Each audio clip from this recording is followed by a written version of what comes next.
Olá, eu sou a professora Eliana Defente e hoje eu vou falar sobre o apóstrofe D.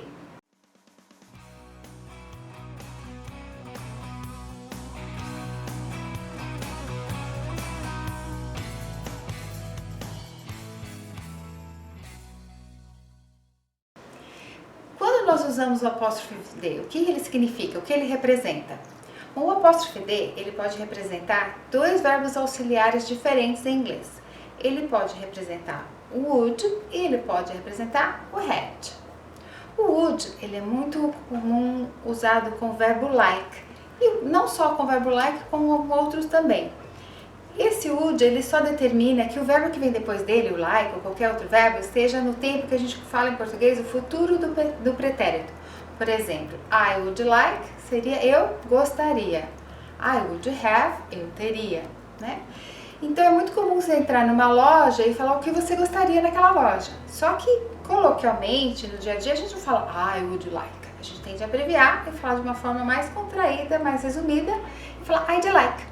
Então eu entro numa loja, quero comprar um casaco que eu vi lá e quero pedir que a shop assistant me mostre, eu falo I'd like to see that coat, please.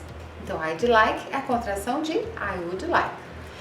Ou na coffee shop, na café, eu quero a cup of coffee. Então eu peço I'd like a cup of coffee, please. Né? Em casa, na casa de um amigo, I'd like some water, please. In a restaurant, I'd like some soup, please. Então I'd like, que seria a contração de I would. Né? Posso usar qualquer verbo e esse would coloca então esse verbo nesse tempo. Gostaria, faria, né? O outro uso do apóstrofe D é de um outro verbo auxiliar, no caso do had. Quando que eu uso esse auxiliar como had? Ele é quando a gente está falando do tempo past perfect. O past perfect a gente usa para falar de uma situação no passado que ocorreu anteriormente a outra também no passado. Por exemplo, se eu fui para os Estados Unidos no ano passado, I went to the United States last year, e eu quero dizer que antes disso eu nunca tinha estado lá, então eu estou falando de uma ação anterior a outra no passado, eu vou dizer I had never been to the USA before. Mas coloquialmente, na verdade, a gente nunca fala I had never been. A gente tende a falar de forma contraída e falar I'd never been to the USA before, né? Falando do amigo que, uma chuva e o carro, não sei o que, he'd washed his car before the rain.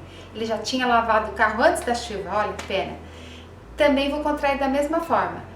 He had washed, na verdade a gente tende a falar he'd washed his car before the rain.